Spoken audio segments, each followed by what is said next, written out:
Bonsoir mesdames et messieurs, bienvenue dans ce 19h45 en ouverture de cette édition Société du Nouveau et une première victoire dans l'enquête concernant le massacre de Kumba au sujet des 7 élèves assassinés dans un établissement scolaire. L'un des présumés assassins appartenant au groupe séparatiste a été interpellé cet après-midi par les forces de maintien de l'ordre de la région. Il a également été présenté au préfet du département de la Mémé. Toute la lumière sur les circonstances de cette arrestation dans ce reportage que signe Jean-Germain Etna et Prince Akbor Oben.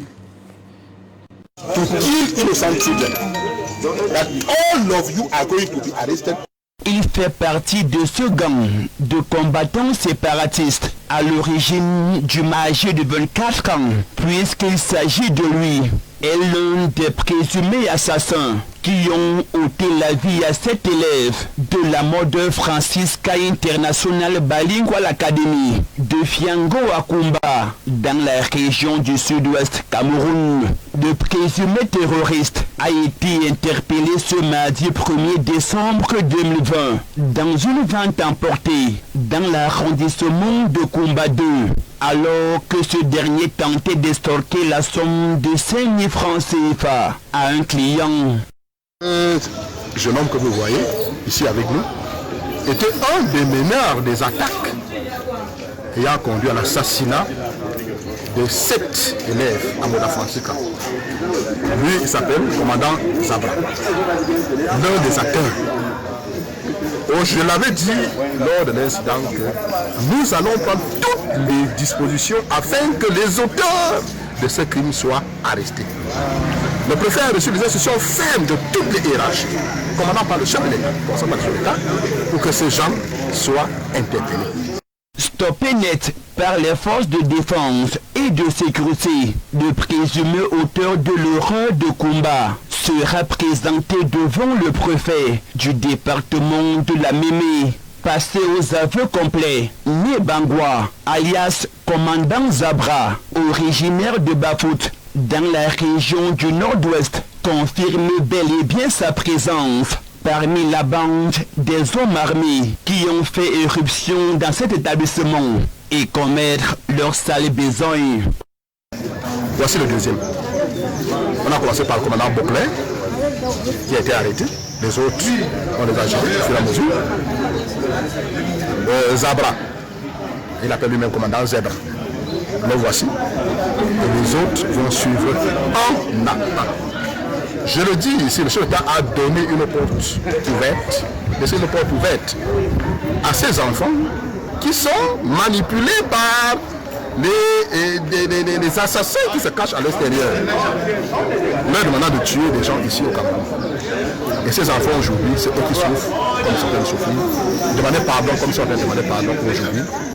Avec cette interpellation du commandant Zabra, le préfet de la Mémé met en garde tous les autres membres du groupe des Amba Boys, encore dans la brousse et qui ne cessent de s'aimer panique et terreur. Et j'espère que ça va servir de leçon à ceux qui sont encore en brousse, en train de chercher à tuer, à violer, à saisir les biens des gens et à rendre des villages totalement, difficilement gérables à cause de leur mauvais comportement, à cause de l'exécution des instructions qui leur sont données par les autres terroristes qui sont cachés hors du pays. Une fois encore, je le dis, que la population reste rassurée. Le préfet de la Mémé et son équipe avoir reçu des instructions fermes afin que ces enfants soient rattrapés et présentés devant la justice. C'est le travail que nous sommes en train de faire. Et je crois qu'aujourd'hui, lui-même est en train de pleurer. Il n'a que ses yeux pour pleurer et demander pardon comme il est en train de faire. Après le commandant Boclé, son complice, le commandant Zabra, est le deuxième présumé assassin de ce gang des combattants séparatistes à l'origine du massacre de Kumba, désormais entre les mains de l'armée régulière.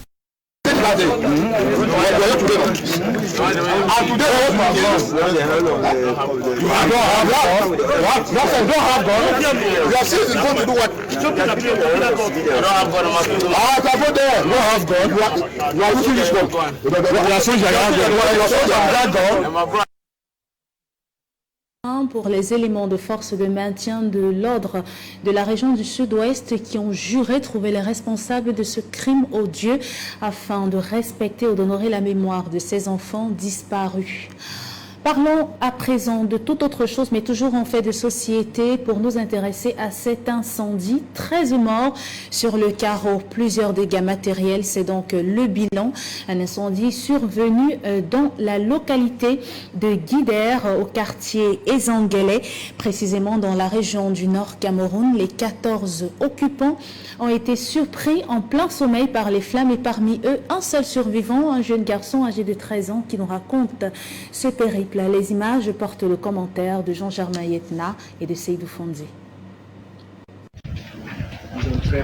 Face à l'intensité des flammes, la mobilisation des riverains sur le lieu du sinistre n'a pas permis d'éviter le drame. 13 morts sur le carreau. C'est le triste bilan humain de ce gigantesque incendie survenu au quartier Ezanguele 3 dans l'arrondissement de Guider, département du Mayoloti, dans la région du Nord.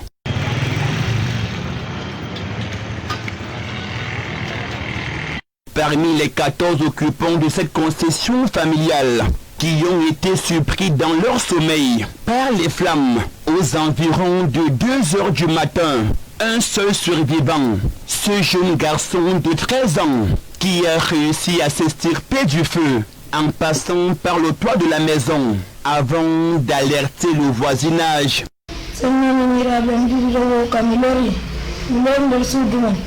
Nous étions déjà couchés depuis, puisqu'il n'y avait pas de courant dans le quartier. Et c'est pendant mon sommeil que je me suis senti étouffé. Quand j'ouvre les yeux, je vois le feu partout, croyant que mes frères et sœurs sont déjà dehors. C'est là où je grimpe, au niveau de la toiture, depuis notre chambre, et je saute sur la cour, tout en criant « Au feu, au feu !»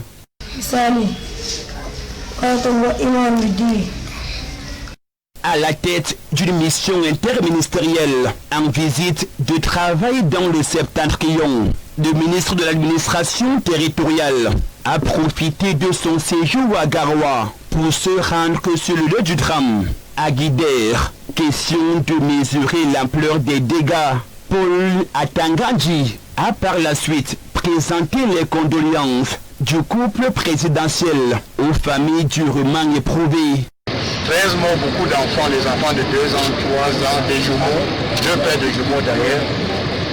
Et le chef d'État, son Excellence Paul Biya, très soucieux des doléances des populations, surtout les populations qui sont en détresse, malgré la haute instruction que, étant à Garoua, il est important de se rendre sur ce lieu de drame, ce quartier, d'abord pour transmettre les condoléances du chef de l'État et de la première dame aux familles endeuillées, en leur disant que malgré le drame qui a causé la mort de 13 personnes, dont plusieurs enfants, ces populations ne sont pas abandonnées, ces familles ne sont pas abandonnées.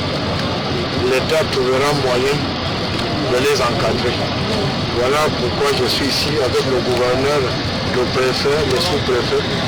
Et même si les causes exactes de cet autre incendie ne sont pas encore connues, à Guider, la thèse d'une bougie restée allumée pendant la nuit dans ce domicile suite à la coupure du courant dans le quartier serait plausible selon les riverains.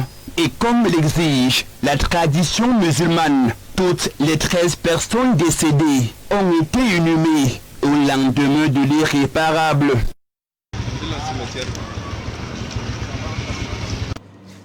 Et après avoir été au chevet des sinistrés de cet incendie, faisant 13 morts sur le carreau, le ministre de l'administration territoriale, Paul Atangandji, a également tenu une séance de travail au cours de laquelle il a sensibilisé sur l'importance des élections régionales du 6 décembre prochain, tout en appelant les mototaximans à plus de responsabilités sur la route. Zoé Apollinaire Mbon et Seydou Fonze pour le condensé.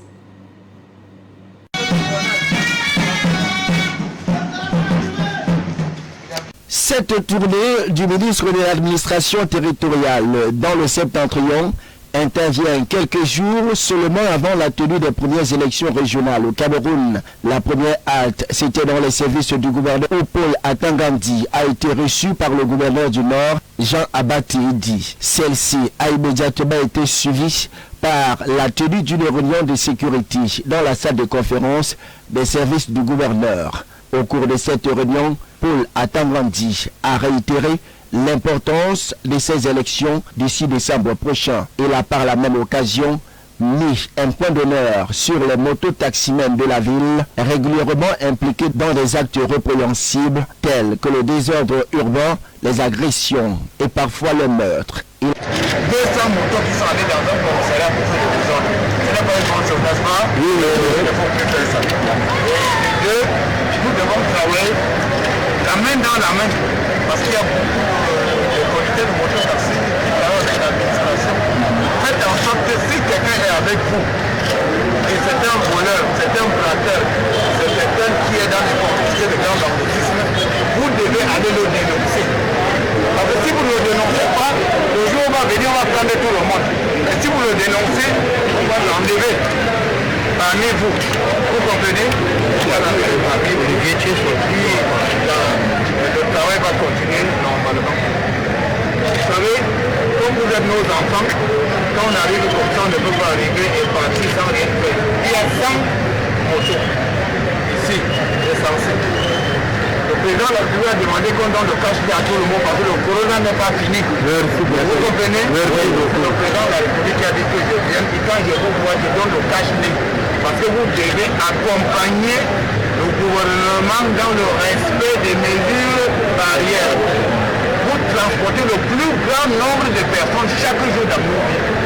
Donc les mesures barrières doivent commencer par les conducteurs de mototaxi.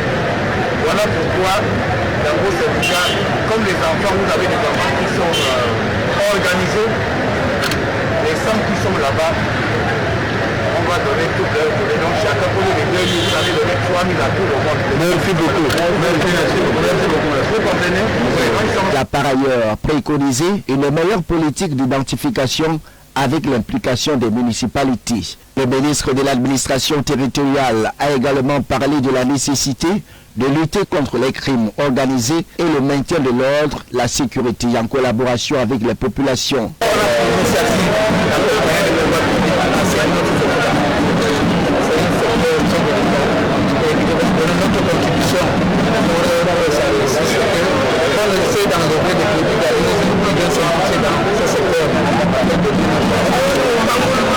Paul Atangandi n'a pas manqué d'interpeller les forces du maintien de l'ordre pour que celles-ci accompagnent de manière significative l'organe en charge des élections du 6 novembre prochain. Le ministre de l'administration territoriale s'est enfin rendu en soirée à Guidère en vue de transmettre le message de condoléances du chef de l'État aux familles des 14 disparus dans un incendie.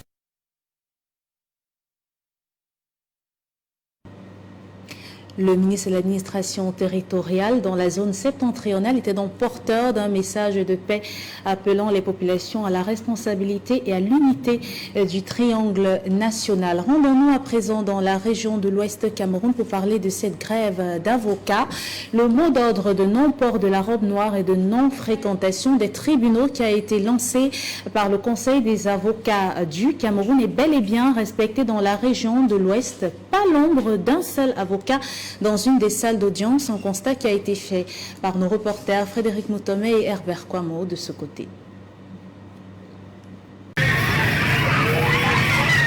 Comme maître chez Fabien, tous les avocats de Bafoussam restent travailler dans leur cabinet. Ces défenseurs de la veuve et de l'orphelin protestent contre l'ingérence des forces de l'ordre dans le travail et contre les violences des droits de la défense. Depuis hier, le mot d'ordre de suspension de port de robe est entré en vigueur.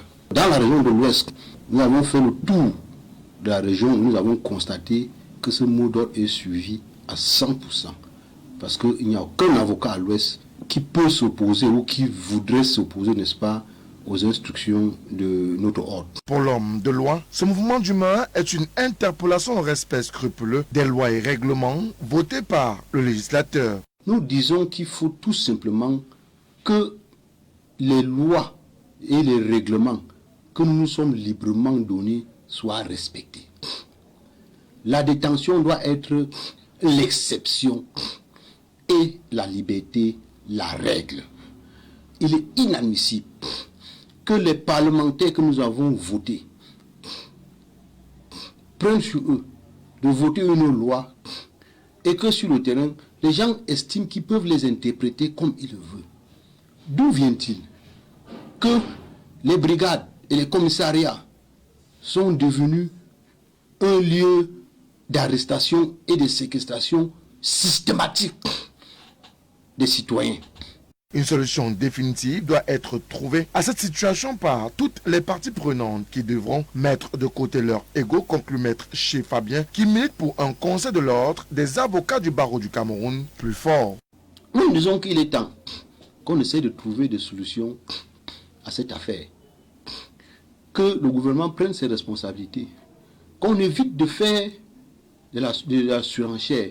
Qu'on évite de regarder cette affaire du haut d'une hauteur, que chacun descende sur terre, qu'on s'asseye et puis qu'on essaye de trouver des solutions à ce problème pour permettre à ce que la sérénité revienne, n'est-ce pas, dans la maison de justice.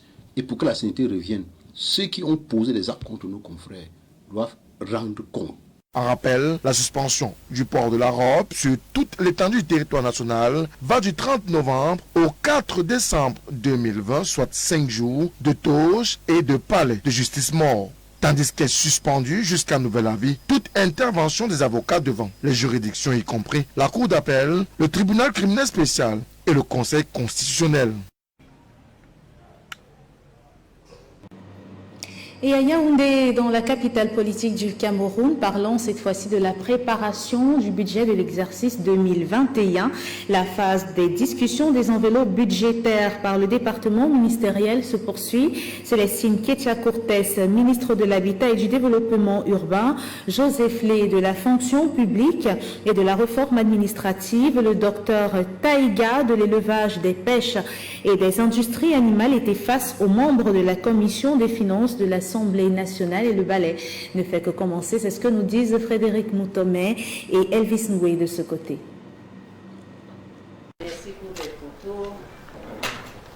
Ils se succèdent devant les membres de la commission des finances de l'Assemblée nationale du Cameroun. Eux, ce sont les membres du gouvernement venus défendre les enveloppes budgétaires de leurs départements ministériels respectifs pour la bonne marche des priorités énoncées par le Premier ministre chef du gouvernement devant la Chambre basse du Parlement. Et parmi ces acteurs de premier choix du gouvernement figure en bonne place Célestine Ketia-Cortès, le ministre de l'Habitat et du Développement urbain, qui défend une enveloppe de 134 milliards de francs CFA axée sur l'aménagement urbain et le parachèvement des logements sociaux. Notre budget va adresser la contribution de l'État dans les projets CD2 qui vont adresser la mobilité et la résilience des villes, de certaines villes régionales, mais également les projets PDVIR avec la Banque mondiale qui viendra adresser la question évidente de Colmesen dont on parle tout le temps, nous sommes bien avancés,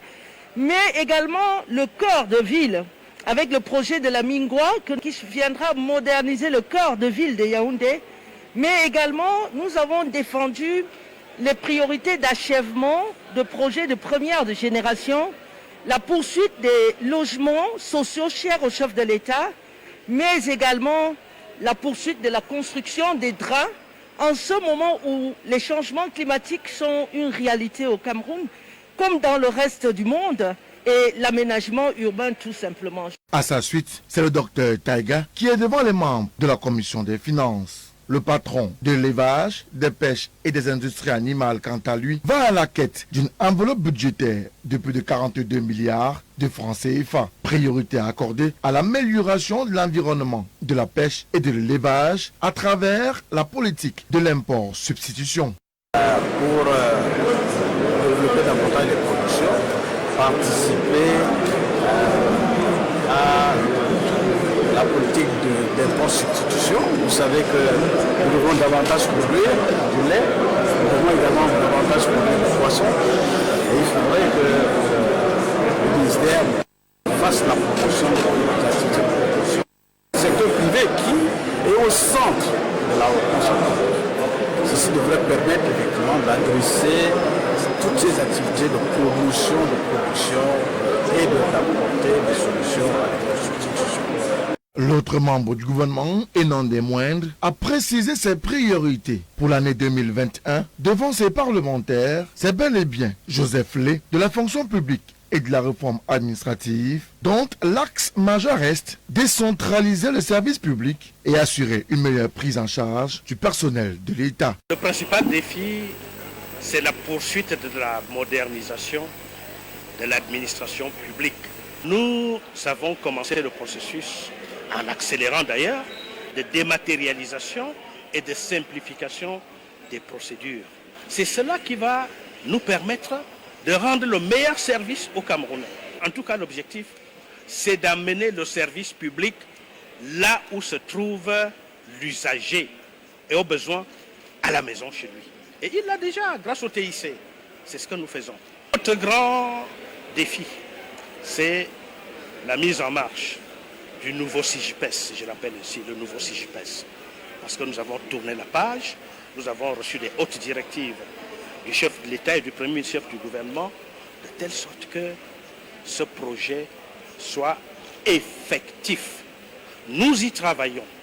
En rappel, le projet de loi de finances pour l'exercice 2021 s'équilibre en recettes et en dépenses à plus de 4 850 milliards de francs CFA et devra être reparti sur les besoins des différents départements ministériels et autres organismes de l'État qui se succèdent devant les membres de la Commission des finances de l'Assemblée nationale.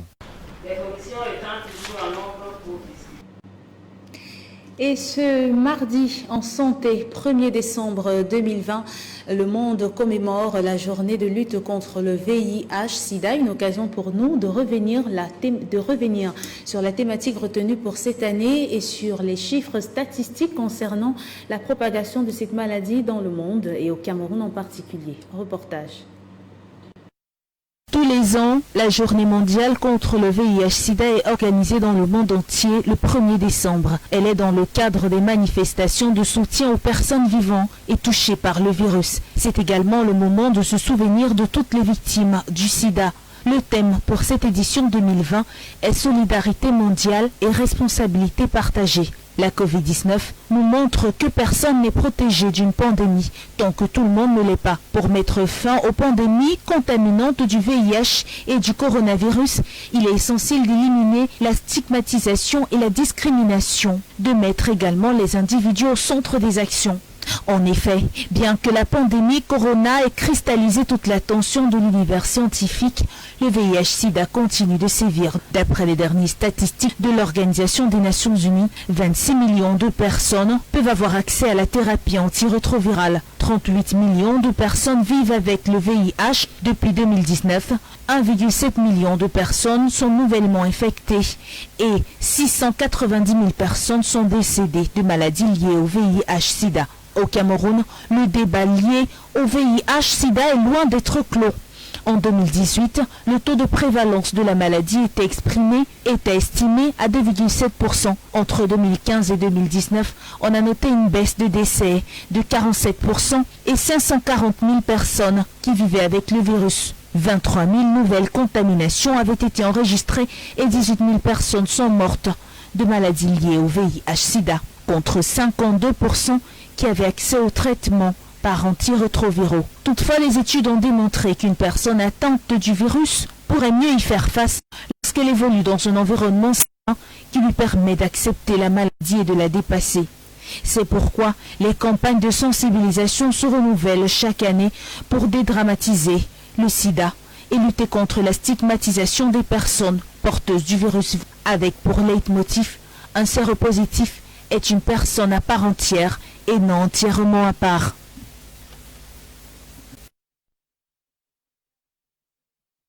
Cette journée mondiale de lutte contre le VIH-Sida, commémorée tous les 1er décembre de chaque année, le ministre de la Santé publique, le docteur Manaouda Malachi, a tenu à s'exprimer. Je vous propose de le regarder.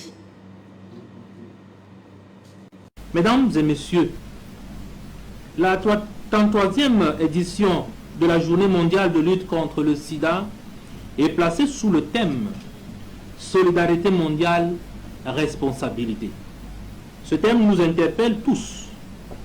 En effet, 40 années de réponse à l'épidémie du VIH ont généré une expérience significative ainsi que des enseignements quant à l'importance d'une approche basée sur les droits humains afin d'assurer des réponses efficaces et équilibrées à l'épidémie.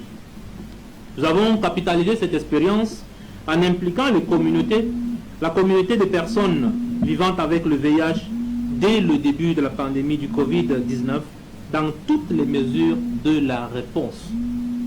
Ce qui nous a permis d'instaurer la confiance pour assurer la pertinence et l'efficacité des interventions afin d'éviter des préjudices indirects ou imprévus et de garantir le partage fréquent d'informations.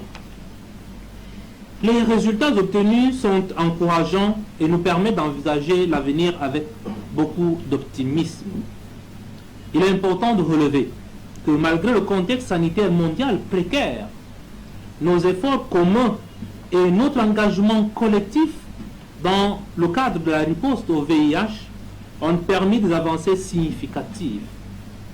Près d'1 250 000 personnes ont été testées, dont 329 218 femmes enceintes. 37 400 personnes vivant avec le VIH ont été nouvellement identifiées et 30 061 personnes mises sous traitement ARV. La file active est croissante, malgré qu'un léger relâchement ait été observé au mois de février dernier. L'impact du Covid à partir du mois de mars n'est pas à négliger non plus. Les examens de charge virale sont accessibles et disponibles désormais. Nous avons intensifié la lutte contre la stigmatisation et la discrimination pour promouvoir l'adhérence au traitement et ainsi renforcer la rétention aux soins des personnes sous traitement afin de réduire les cas d'échec thérapeutique et de résistance du virus. Et ce 1er décembre 2020 a donc été une occasion pour plusieurs de s'enquérir de leur statut sérologique à travers les diverses campagnes qui ont été organisées à travers les formations hospitalières. Quelques-unes d'entre elles ont été parcourues par nos reporters Zobel Apolline Arbonne et Patrice Foucault dans la ville de Douala.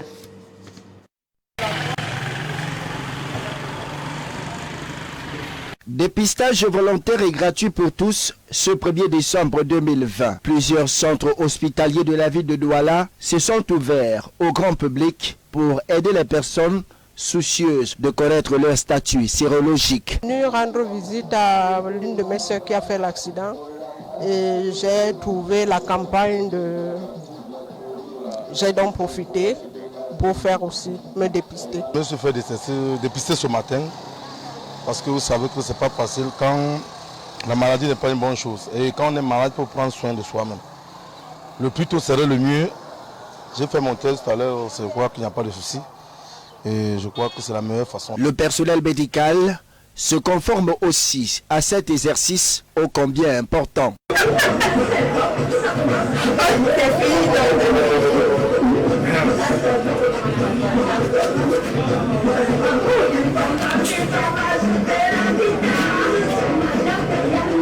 Tu vas finir mon résultat.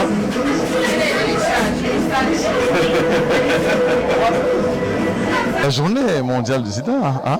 Donc une journée pour laquelle nous avons invité les populations à venir se faire tester. D'accord? Parce que c'est important de connaître son statut sérologique.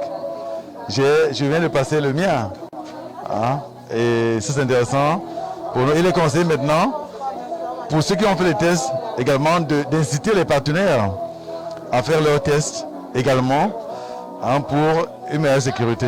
Au-delà du dépistage, c'est toute une équipe d'infirmiers et d'infirmières qui est mobilisée pour un accompagnement selon que l'on ait été testé positif ou pas. Je suis ACRR à l'hôpital d'Issé Bonassama, c'est-à-dire agent chargé de remplissage des registres TAF. Donc c'est nous, quand nous avons un positif, quand le positif finit chez le médecin, c'est nous qui s'assurons pour le remplissage et lui donner son médicament. En guise de sensibilisation, l'abstinence et l'utilisation du préservatif restent les seules voies que préconisent les spécialistes de la santé pour être à l'abri de toute contamination.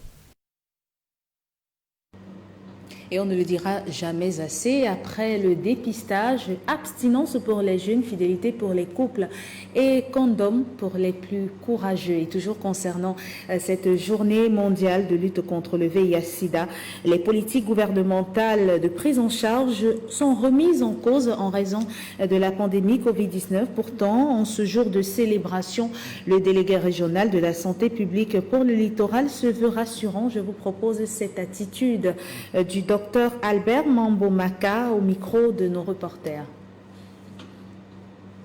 La lutte contre le sida aujourd'hui, elle est surtout orientée vers les 3,90 ou les 3,95, c'est-à-dire qu'au moins 90 à 95% de tous les séropositifs se sont fait tester et connaissent leur statut. Et puis 95% d'entre eux sont sous traitement effectif et au moins 95% d'entre eux sont effectivement ont une charge virale non détectable de façon durable. Donc vous comprendrez que les objectifs sont assez élevés et tous les enjeux se font autour de cela. Nous avons tous vu l'impact du coronavirus, pas au Cameroun seulement, dans le monde entier. Beaucoup de choses se sont arrêtées ou alors ont ralenti de façon considérable pendant quelques mois. Mais aujourd'hui, tout est reparti. Donc le système est en train de fonctionner par rapport aux autres maladies, aux autres problèmes de santé publique de la façon la plus assez proche de la normale. Vous avez constaté d'ailleurs, l'actualité a beaucoup ressorti cela il y a quelques mois déjà, des vaccinations qui ont recommencé, les activités du sida et toutes les autres activités de paludisme qui sont aussi en train de repartir exactement comme avant. Il est vrai que tout cela se fait dans le contexte Covid, dans le respect des mesures barrières. Le coronavirus est effectivement là. Il continue à être dangereux s'il ne l'est pas pour nous. Il l'est pour nos populations, nos frères, nos proches qui sont vulnérables.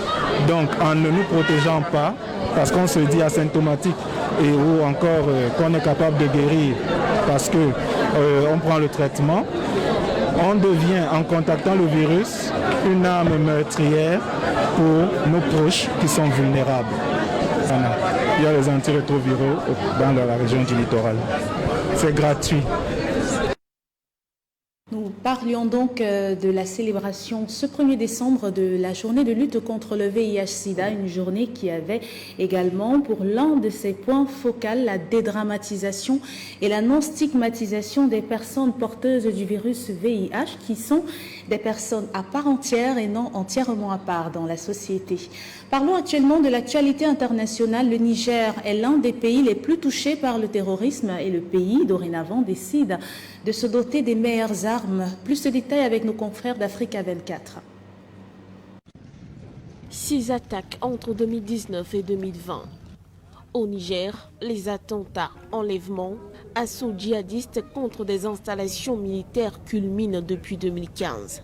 71 soldats tués en décembre 2019, 89 autres en janvier 2020, soit les pires attaques de l'histoire du pays.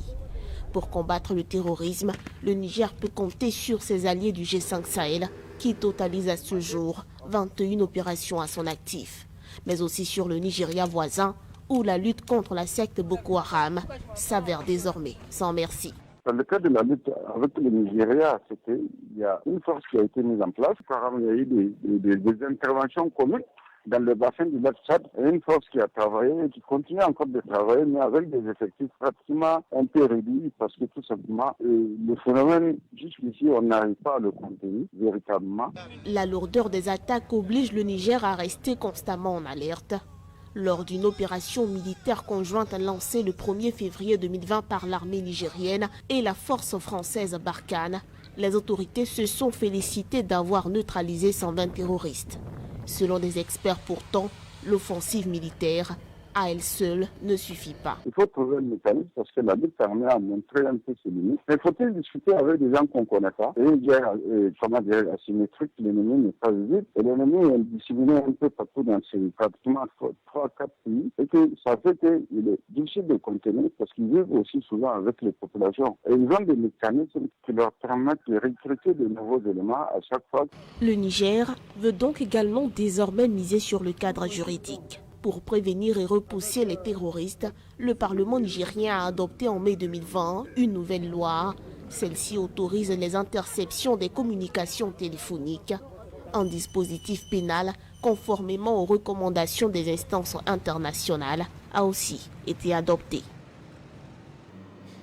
Fin de ce journal préparé par l'ensemble de la rédaction. Merci à tous de nous avoir suivis. Restez en compagnie de nos programmes qui se poursuivent avec tout à l'heure à 21h. Tout au clair, ce sera une présentation de Frédéric Moutomé, une émission retransmise en direct sur la page officielle LTN TV officielle sur le réseau social Facebook. Bonne soirée à tous sur votre chaîne. Au revoir.